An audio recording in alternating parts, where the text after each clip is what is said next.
everyone, Kyle's here, and just before we get started with this chapter, I'm coming on here to remind everybody that Arc 6 is a bit of a trial run for us.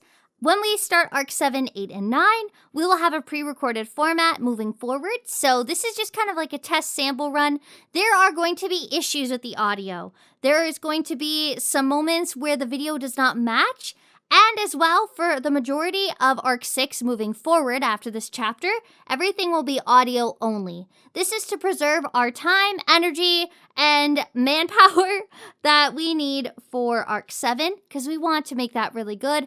Arc 6 we've already completed live. We're just trying to make it a little bit better, get rid of a couple of errors, add in the right voice actors, that kind of thing. But moving forward, we'll have a more polished product. So you're welcome to let us know if there's anything missing in the comments below, but please understand that this is like a rough draft version of how we are going to run Arc 7. So we're going to try some things, we're going to test some things out, we're going to be lazy and cut corners in certain moments, especially when it comes down to me doing final checks. Sorry!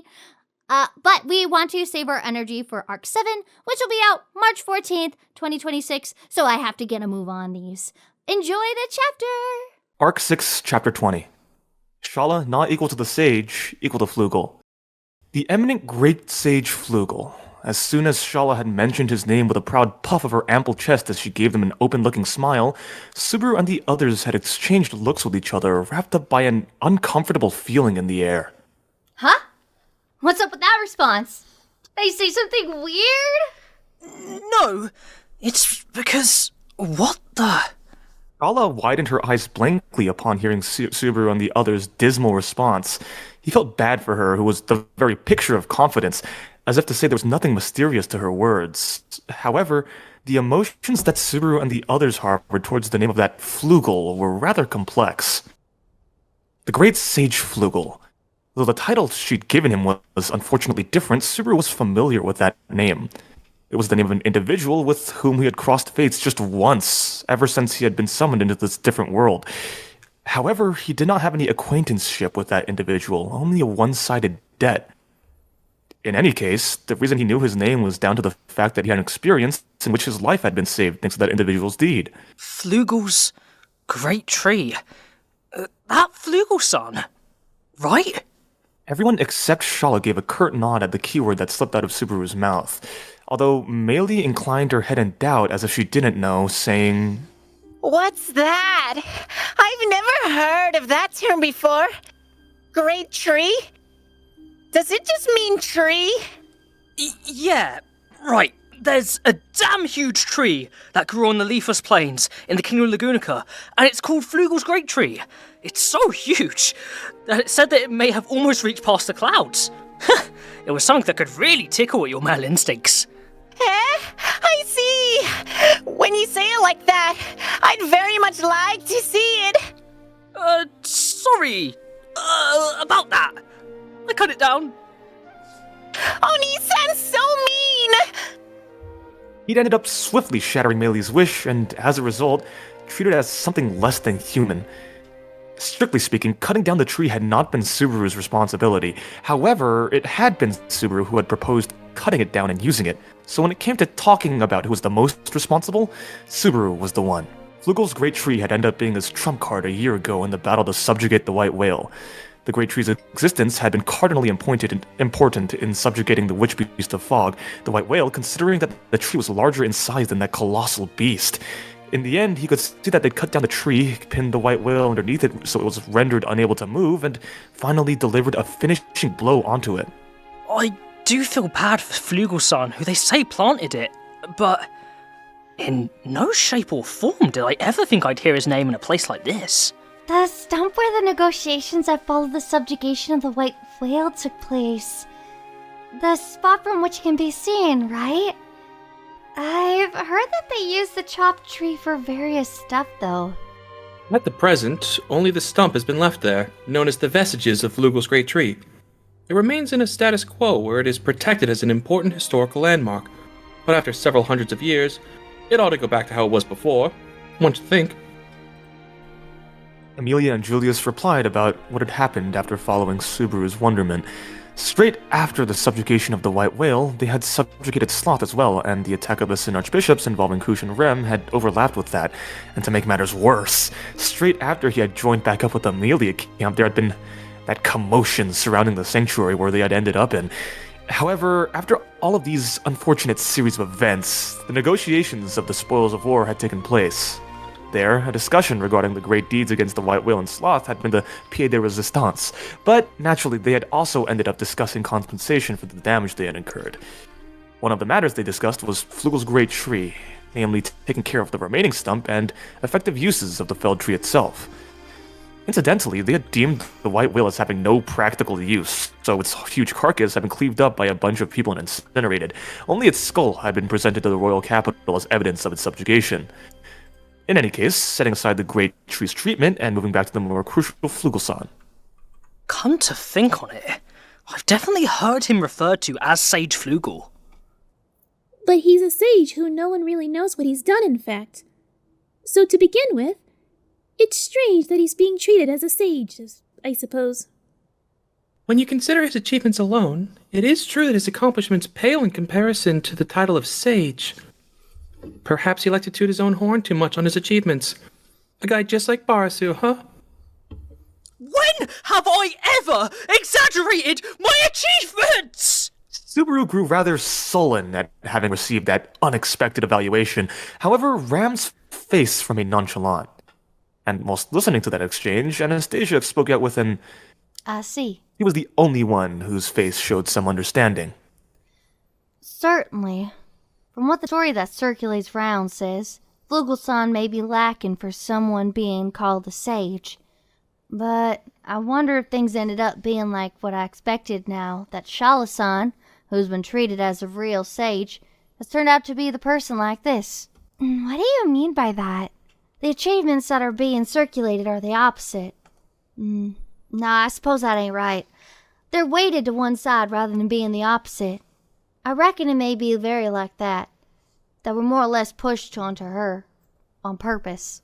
So, in other words, you mean that it was made to look like Shaula-san did things that were actually done by Flugel-san?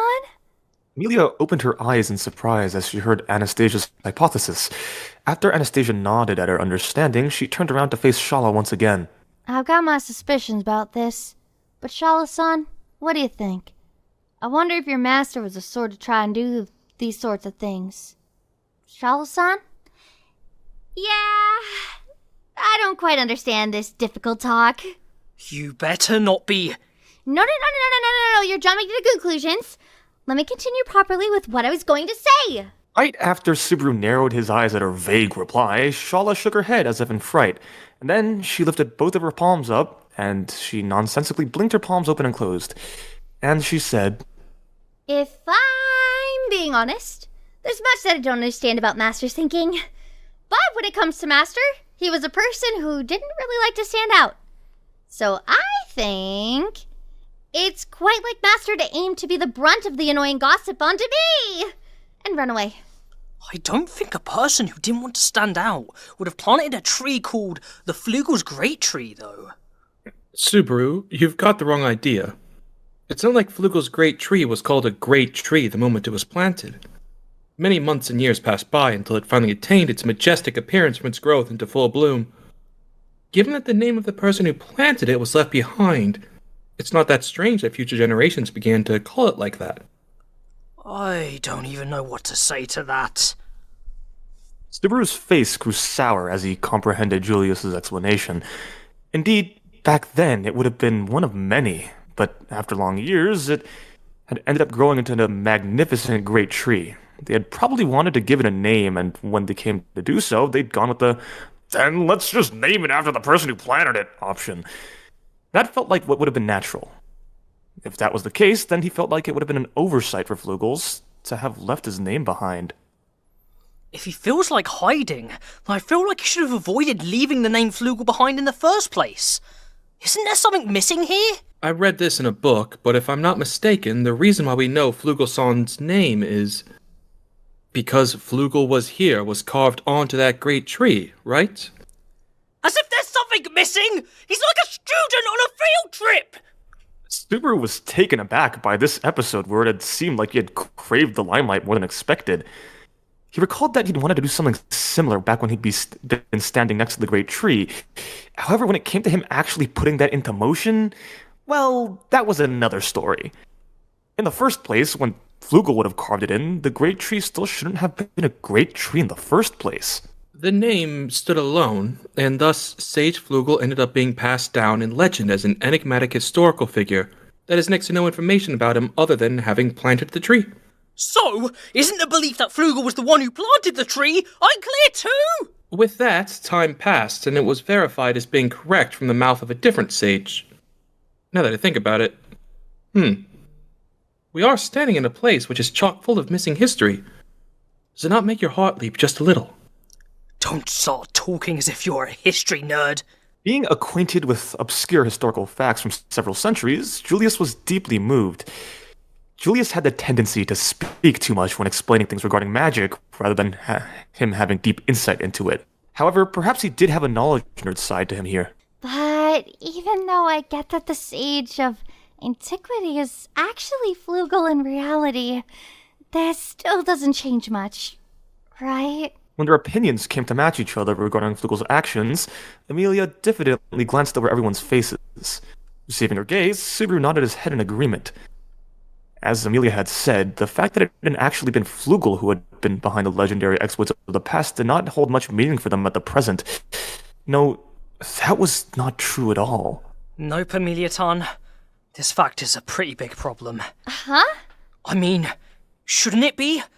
Our purpose from the start was to come here to hear various things from the famed Sage-san, who's said to be omniscient. But since the Sage-san from the rumours has turned out to be a different person, and all he's left behind is this obviously airheaded girl, Oh, Master! I want you to not shake my head. You're making it go clatter clatter. Shala gave off that reaction full of jest as he shook her shoulders. If he put it without mincing his words, she was far off from being omniscient by any stretch of the imagination. To start with, our original purpose can't be fulfilled. If the sage isn't here, then it means we came all the way here for nothing. Emilia and the others kept their mouths shut at Subaru's conclusion. Subaru gritted his back teeth at his own conclusion whilst he looked at everyone's reactions. Over a month had passed, and Subaru had already died 4 times. Only a guardsman who was a sage in name only had been left behind in Pleiades' watchtower. To reach it, they had surmounted so much hardship. They would not be able to bring back any results due to this. The reality of history, the true state of the sage, those things were of no value to him, since Subaru only desired a way to save the people important to him. Shaula, this may be a long shot, but just tell me this. Your master, the one who should be the real sage, Flugel, where is he? Right now, if I were to answer with right in front of my eyes, I get the feeling you'd get mad at me. But I gotta answer it. The one right in front of my eyes is Master Flugel. I thought you'd say that. Subaru could merely sigh at Shala's undiscouraged response. In fact, Subaru's current feelings were similar to that of a barren wasteland, overwhelming any urge he had in wanting to burst out in anger at the upbeat Shala. Their circumstances were such that they could say their leads had come to nothing. The glimmer of hope which had been the sage had been blinked out, and it looked like things would just go back to them fumbling around blindly. However, the subsequent darkness that had came after they had seen a dazzling glimmer once in the dark had a different weight to it. Hope gave people the strength to step forward, but perhaps the dark when hope was covered, it was something that dyed people's vision in black rather than always being in the darkness. Either way, for Subaru, it meant that... Subaru, listen. It may surely be like that, but in truth, it doesn't mean that we're at an impasse. Huh? Emilia placed her hand on Subaru's shoulder and spoke out to him from the side of his face, which had been drooping down gloomily. Turning his face to look at her, he saw that Emilia's amethyst eyes were full of unwavering hope. Giving Subaru a short nod whilst she touched his shoulder, Emilia continued speaking, saying, Isn't that right? to Shala. Although you barely spoken anything to us a little while ago, the current you should be able to speak to us in quite a bit more detail, right? Sure thing. I just like when Master's feeling down too. But also, I was all alone for such a long time, so I'd love to chat. Shala replied to Emilia's meaningful questioning with a genial look to her, keeping her attitude unchanged. She sat cross-legged, swaying back and forth. Then she moved her right hand up and pointed it overhead. I said a bit of this to the others too. But we're on the bottommost floor of the tower here. This is the 6th floor Acertope. As you go up, there's a 5th floor Kaleno. Then there's a 4th floor Alkaloin. And at the tippy top, there's the 1st floor Maya. You named each of the floors? Wasn't that a hassle? Didn't you name them, Master? I don't have such bad taste, but I don't want to talk about that right now. So, There was hope in Emilia's eyes, and with the flow of Shala's conversation promoting that, Subaru's mood grew in impatience. Shala broke into a delighted smile as if she perceived that change in his expression. Still pointing up above, she stuck out her other hand, her left hand, and showed him her 5 fingers. The 5th floor Kaleno is straight above. On that floor, you'll find the doorway that leads outside. The 6th floor Acertope is underneath it. So in fact, it connects straight to the underground area. If you hit the wrong place, you'll end up buried alive. So it'd be best if you didn't do anything reckless, like trying to break the wall. Incidentally, the wall and floor seem to look like they're made out of stone when you first look at them, but they have an unusual strength to them. Let me just say now that they would not be chipped even a bit with either Emilia-sama's magic, or mine own, of course. Of course, that probably didn't mean he had tried to destroy them, but Julius nevertheless supplemented Shala's explanation. He had no intentions of destroying the tower at all, but he nodded with an, I see. just to be safe. So, I get that the 5th floor has the doorway. What's above that? The 4th floor Alsone is my dwelling area. A simple place for my ins and outs. I leave it messy, so I'm gonna get embarrassed if you look too hard. Master, your eyes look serious. How scary. Usually I stand watch over the sand dunes from here. And then I take fire. Then I take aim and fire at anyone who gets near the tower. So, it indeed was you, then. He'd already half guessed it before, but he could be fully convinced now thanks to her testimony. The white light from the Pleiades watchtower that had killed Subaru twice in the sand dunes, and had also been the reason as to why their team was separated into 2 after. That culprit had been, as he had surmised, Shala. We went through so much suffering thanks to that. How the hell do you plan to make up for that? Sorry. I was just following Master's instructions. By saying that, you're just fussing about what I've been doing about here for the past hundreds of years. Subaru glared at her, speaking in a harsh tone, causing Shala to quiver back, her face growing disheveled. There was no ill will showing on her face, and moreover, she showed no signs of remorse either. Rather than lacking a sense of guilt, she did not seem to feel guilty in the first place. It wasn't an issue where she lacked emotions, but rather... Subaru, no matter which you say, there's no use in this, in fact. There's no sense of remorse or guilt in this one, I suppose. They just do as ordered. It doesn't make sense to ask a tool their uses, in fact. Yep. I'm Master's tool. A little ankle biter says it well. Shala had a big smile which said, "That's exactly what I thought," all over her face as she heard Beatrice's savage opinion. Her moods and facial expressions changed thickly, and with that, his understanding of her current way of being. Perhaps Shala just had different values. That was probably why they had seemed to keep conversing as if they were on different wavelengths. In other words... It's getting real tiring talking with you. You used to say that all the time before. It's been ages. Is that so? You know, I used to be told that all the time. Donkey years ago. He felt like he still did now, but Subaru brushed aside that point. In any case, he understood that the white light that had come from the watchtower had been Shala's doing, as well as that he'd never get any kind of apology or remorse from her. In that case, there was no meaning in cutting their conversation short. He'd just have to move the conversation forward. About the 4th floor, your dwelling area, Like your living quarters. What's above that? On the 3rd floor, Tagita. There's the examination hall. To test one's rights to enter the library. The library? Subaru frowned, repeating the word back to her as a question. Shala calmly nodded back at him, saying, Yeah, without paying heed to Subaru's change in attitude. the library. From the 3rd floor, Tagita. And up. There's examinations and each one has a corresponding library. If you fulfill the conditions to enter the library, then you can read the books inside at your leisure. What's written in those books inside? It was frustrating that she'd finished with an considering that she'd told him this much whilst assuming an air of importance. Shala reluctantly shook her head along with her hair at the frowning Subaru and said, It's because I can't read the books and stuff. I've not been told to more than to guard the tower. Was that from your master? From Flugel as well? Yeah.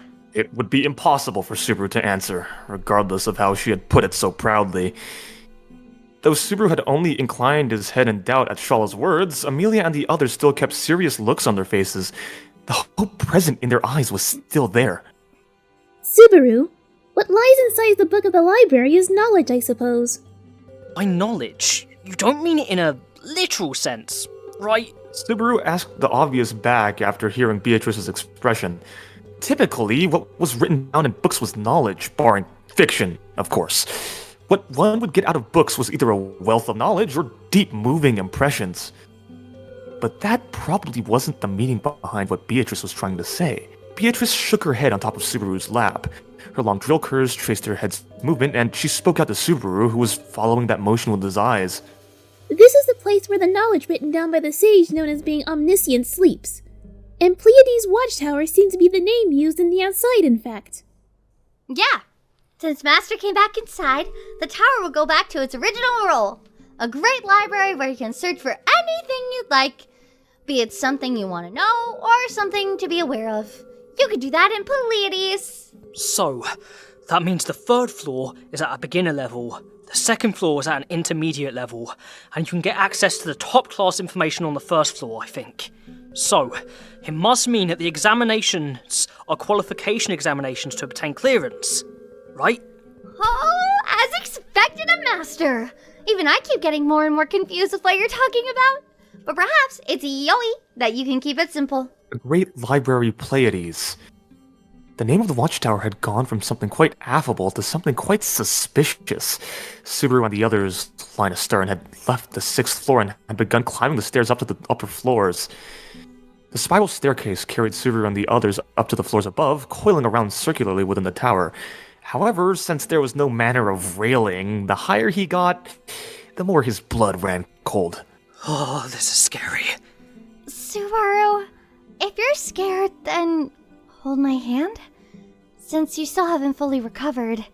And if you're unsteady on your feet, you actually might fall off. The ground of the 6th floor was getting far in the distance, and Gian, along with the dragon carriage, looked pretty small down there. Emilia called out to Subaru, who had looked down below holding his breath. To tell the truth, he had wanted to take her hand and enjoy the feeling of her pale fingers, but... Thanks, Emilia-tan, but I'm alright right now. For the time being, it doesn't seem like I'll fall off since the stairs are fairly wide. That, and I'm also full of vim and vigour. Don't you think? Really? But if you think it's getting tough, you'll tell me straight away, right? I can carry you on my back if it comes down to it. Is that so? Then I won't make it come down to that. The impression of being carried up on the stairs on Emilia's back was, as expected, too horrifying. He would rather make that loan out to Julius were he to make such an unmanly move. Is something matter? That'd just be the worst way too, though. Oh, it's nothing in particular. Keep moving. Keep moving! Noticing Julius's eyes on him, who had just turned his head around, Subaru shook his hand at him. He shrugged his shoulders and continued to lead them up the stairs, still holding Anastasia's hand. Right now, they had their eyes set on the upper floors of the tower, progressing on foot. They were in no rush, so they went about it at a leisurely pace, which contrasted their feelings of apprehension. Julius and Anastasia were at the front. Then after them came Ram and Emilia lying astern, with Subaru and Beatrice walking behind them. And finally, Shala and Meili were bringing up the rear. Wow there, naked Oni-sama! Don't you shake about so much! Huh? You sure are a bossy little ankle biter for someone who's riding on my shoulders. Because I'm sleepy. We've been walking for ages, and I can't make it up and down these stairs, which is how many stairs there are. Yes, but why do I have to carry you? Quit pulling my hair. Fussy as she may be, there was no sharpness in their exchange. The Shala and Meili group bringing up the rear was rather incredibly, such that Shala was carrying Meili on her shoulders as it climbed up the stairs. Initially, when they decided to move up, Meili had taken the opportunity to complain that her feet were tired.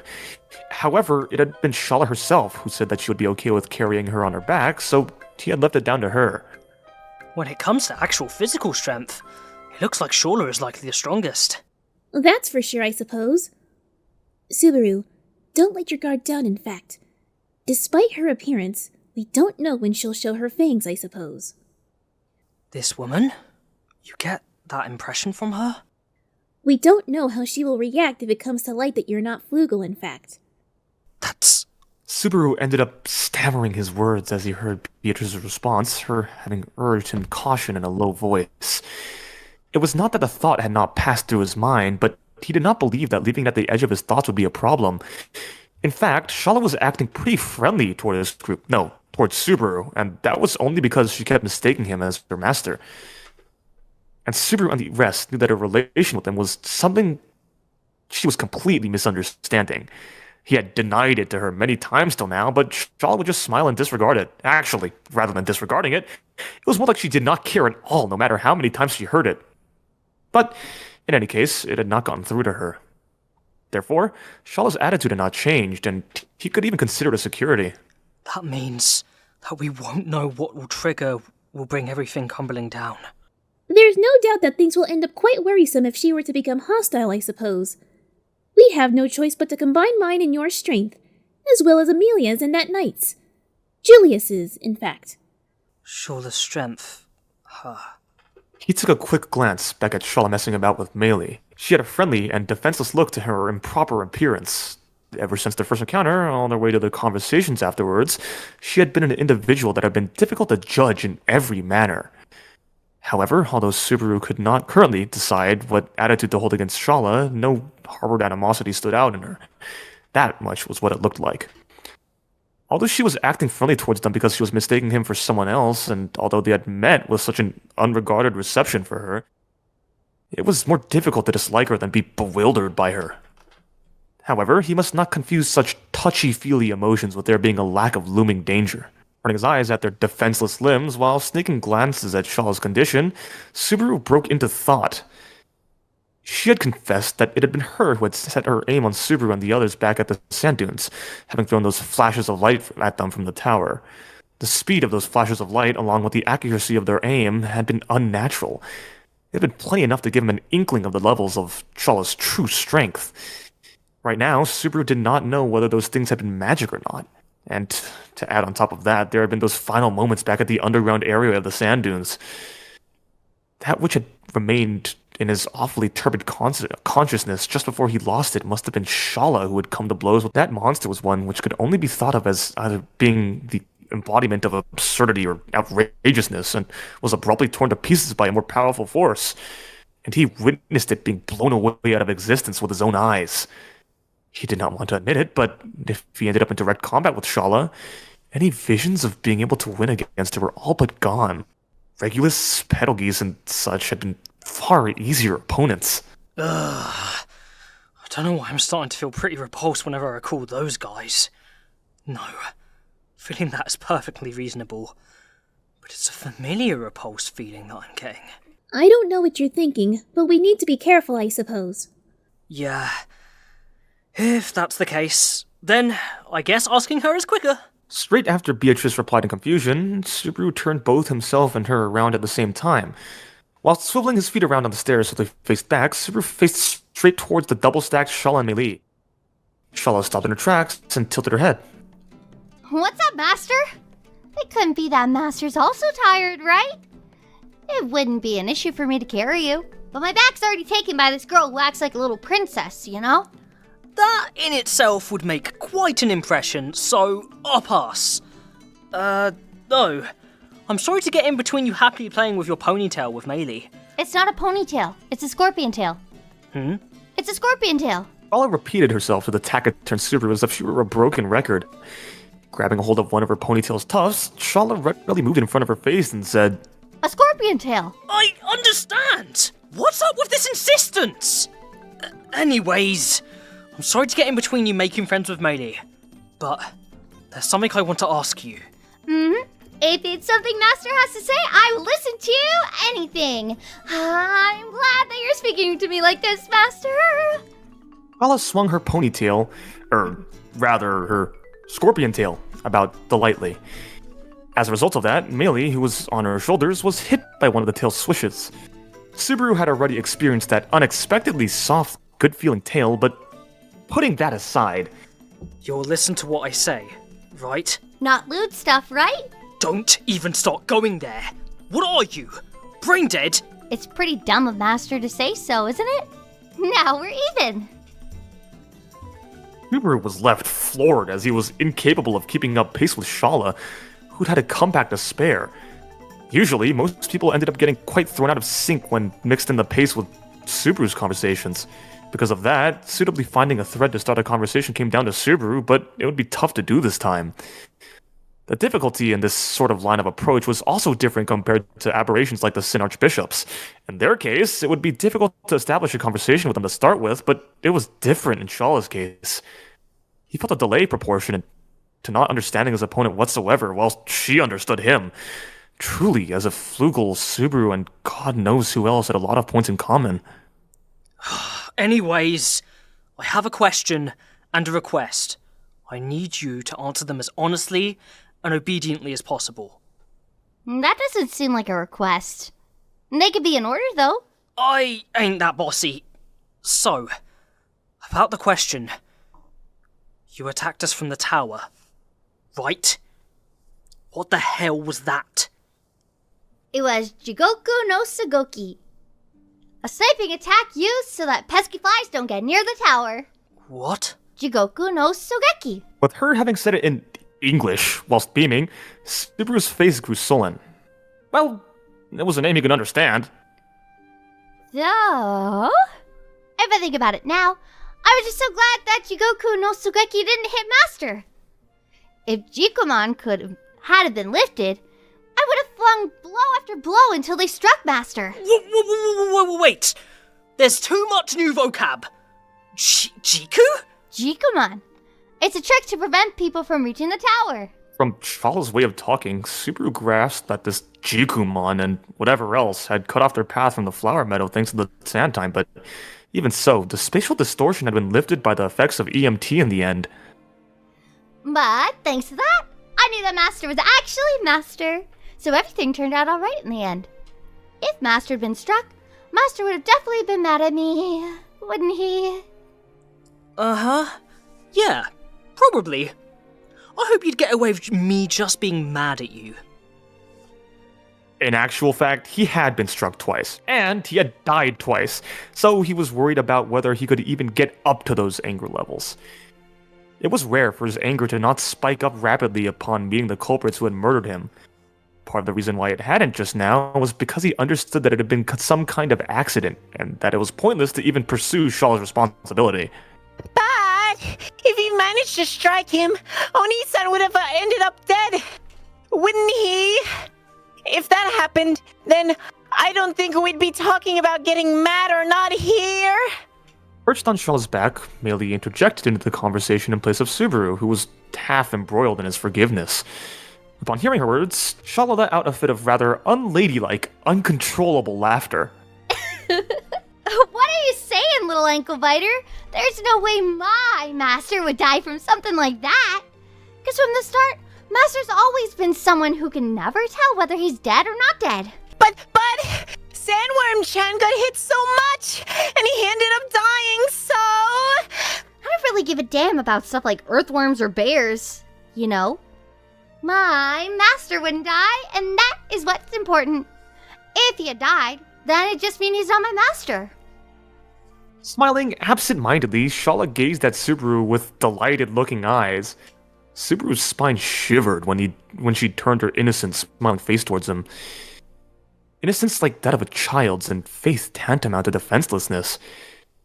That which she put into Flugel was an ideal that she had likely rigidly built up at her core more than she had dared to imagine. In accordance with Beatrice's worries, if there ever came a time where she'd come to disagreement with the current Subaru, then... I apologize that I was late in picking you up from the Sand Palace afterwards. Whilst I let the other group into the tower, Master and the rest of him ended up advancing into its depths, so I was all in a fluster. No, it's fine. Wait, you said Sand Palace? Indeed. It's really dangerous over there, so it's better you don't go into it. It's reckless to approach it knowing I have all the keys, even if it's you, Master. There are hungry horse kings prowling about there, too. Hungry horse kings? You mean those horse-like monsters? Sand Palace, keys, hungry horse kings. There were a lot of words weighing on his mind, but his mind wandered to the last of them, the hungry horse kings. Perhaps it referred to that centaur. Shala nodded at his question. Those things weren't here around the time Master was here, so I thought you'd be surprised. In essence, they just prowl about inside the Sand Palace. So you won't come across them unless you go there. But once in a while, one of those guys will venture outside, so I go and destroy it without any mercy. There are a lot of them? There's tons and tons. Subaru felt truly revulsed from the bottom of his heart, hearing Shala confirm that without any hesitation. The fighting strength of the centaur, or rather, the hungry horse king, and of course its appearance and ecology were all things which brought feelings of indescribable unpleasantness. He had hoped that there would have just been one specimen of them if possible, but it did not look like that was the case. She conveyed that to him using the expression tons and tons. Hungry Horse King? I'm not familiar with that name. I'd like to see one, maybe. Stop it! That's not something a kid needs to see. Oni-san. With her having voiced those rash words, Subaru gave Meili a very stern warning. Maybe those words had tugged onto Meili's heartstrings, her being something like a witch beast collector, but he wouldn't recommend her trying to get in contact with him to fill a picture book. Shala nodded in agreement at Subaru's words. Now I think it's best not to. The Hungry Horse Kings are a witch beast with the concept that their horse can regenerate over and over again. So you can't make arrangements with them like other witch beasts. Kill all enemies on sight. This is their justice. Blech. I understand. Pouting with a gesture appropriate of her age, Meili retraced her curiosity. Whilst feeling relieved by that situation, Shala once again spoke out to Subaru, saying, So, Master, was that all you wanted to talk about? For now, that's... no. Wait, that's not all. Her head still inclined, Shala prepared to receive his question with a bring it on attitude. Considering that she had opened up her heart to them now, it was quite insincere of him to continue keeping his guard up. But sometimes, no matter how painful it was, to steal one's heart was necessary. If he could change something by saying just one thing in preparation for the future, then doing so would be fortuitous. Shaula, this is my request. Don't cause me or my companions any harm. Your master's order was to attack anyone who approached the tower. So, I would think, since we're inside, we're not covered by that. So there's no need for you to attack us anymore. Don't cause us any harm. Absolutely none. Shala narrowed her eyes at Subaru, who had repeated his words once more to make absolutely sure. As he gazed towards her narrowed eyes, he saw that their color was of a deep green hue. Shala, whose expression had been pretty much all smiles since they came across her, had stopped smiling as if she were in deep thought for the first time. For a while, there was silence. Subaru, who had been holding his breath due to this strange tension, let it out, unable to stand it any longer. Then... Yoshi! I've memorized it word for word as a new command from Master. Master? Immediately after she decided to accept it, Shala's features changed, turning her back into frivolousness. Shala brought her face super close to Subaru's, whose eyes had widened without following her sudden change in attitude. Their eyes stared at each other as at point-blank range, but he could not find any deception or dishonesty in her green eyes, at least as far as Subaru could see. Is it okay with you? I have no choice. It's what Master has said. It's not particularly hard. Non-violent, non-obedience. Since you're going to follow the order, don't you mean that you'll obey? Even if you could do as you please with my body, I wouldn't let you snatch away my heart. What a pain in the arse you are! He prodded Shala in the forehead, whose face had tensed up, so to make her take a step back. Shala fell back, letting out an Ah! causing Meili to panic on her back, even though she was safe. In any case, Subaru's request somehow looked like it had been readily accepted. It was unclear how effective it was going to be, but at least... Like, as long as I don't let her down, the promise should be kept. In fact? If that's the only requirement, then things will be fine, in fact. Subaru expects to let her down, but you won't, I suppose. I'm really grateful for being held to that high esteem. But, in this case, isn't that part of your expectation where you think I won't let her down far too optimistic? What would Flugel do? Should I grow wings? Sounds like he's a German. On that topic, to Subaru, it felt like Flugel was a German word that meant wings. He had never expected that he'd be pulling stuff from out there, but that was suspicious as well. At any rate, this Flugel, altogether with Shala's name, smelled fishy as hell. Oh, that's right. Shaula, I've got just one last question to ask you. What is it? Shala's cheeks were getting pinched by Meili, her face looking completely vapid. With his back still turned to Shala, Subaru spoke with a casual gesture. Maya, Electra, Taijeta, Akalone, Kaleno, Asterope. Subaru? Beatrice, who was beside Subaru, had a puzzled look on her face as she heard Subaru reciting those words out. They were just a string of words which hold no meaning when only hearing their sounds. Of course, they had heard just about 4 of those words a while ago, but they weren't words which would be so easy to remember as to recite them from memory, given that they were unfamiliar words. All of those, in order from top to bottom, are this Pleiades watchtower's, this Great Library Pleiades' floor names, right? Correct! So, where's Merope? Shala once again kept her silence upon hearing Subaru's question. However, this silence was different to the one before. It was a silence of surprise, like she had been caught completely unaware. The sound of her breath being taken away could faintly be heard. Subaru deemed that he had managed to touch on the truth. Subaru? What did you ask her, in fact? What does Merope mean, I suppose? It's the name of the last one of the 7 sisters. It'd be strange not to have 7 in Pleiades. Floors had been allocated 6 names from the first floor to the 6th. However, the names that followed that motif were from the start the 7 sisters. A floor with the 7th name attached to it should exist. If it's not the 7th floor, then I guess it would be a Seraph floor? There's a Zareth floor. Master named them, so it's natural. However, the place was made after Master left, so you should know where it is. Shala replied to Subaru's guesswork with a hoarse voice. Subaru felt Beatrice beside him startled in surprise, but he licked his parched lips and narrowed his eyes. He felt no sense of achievement in having found something hidden. After all, it was because it was not something hidden for Subaru. If the first floor is the highest floor, then the Seraph floor must be the super highest floor. In regards to entering it... No. Shala quickly interrupted Subaru's words, who was just about to ask her how to enter it. Feeling the strength in her tone of voice, Subaru took a quick glimpse at her. When he did, he saw that Shala's facial expression had not changed. She was still smiling with a look of honesty about her. However, there was a faint look of loneliness plastered around her eyes. You haven't fulfilled the conditions yet. Master came back to see me in the middle of his journey, and I'm satisfied with that. That's why the Zareth floor is a no. Though her tone of voice still had not changed, it instead felt like a firm wall to the point it felt queer. The promise that they had exchanged a few minutes ago and the pervading danger that was quite capable of shaking him even at his core, strongly appealed to him the sense of danger that was drifting off her. Thus, Subaru gave up on inquiring her further about this place. Gotcha.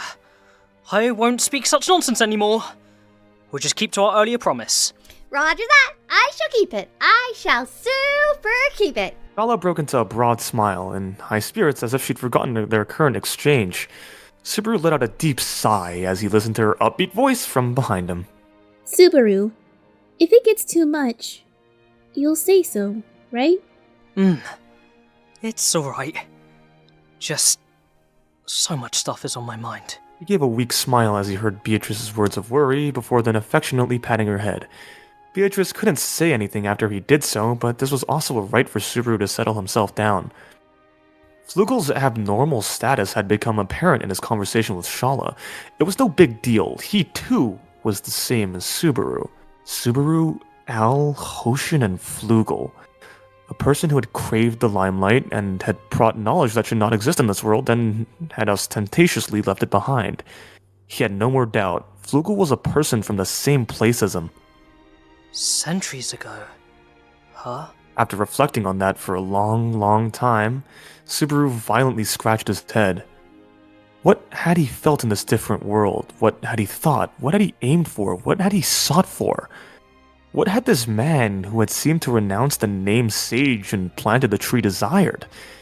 Whilst he thought about those kinds of things, he wondered whether he still lived on in this world. Then, coming from Subaru's back was... Master? Shala called out to him casually. Without stopping in his tracks, Subaru just turned his face around to glance at her. Shala looked up at Subaru, looking a bit bashful. Her expression was adorned by a truly delightful-looking smile. Welcome home again, Master. This Shala has been awaiting the great Sage Flugel's return with all her heart.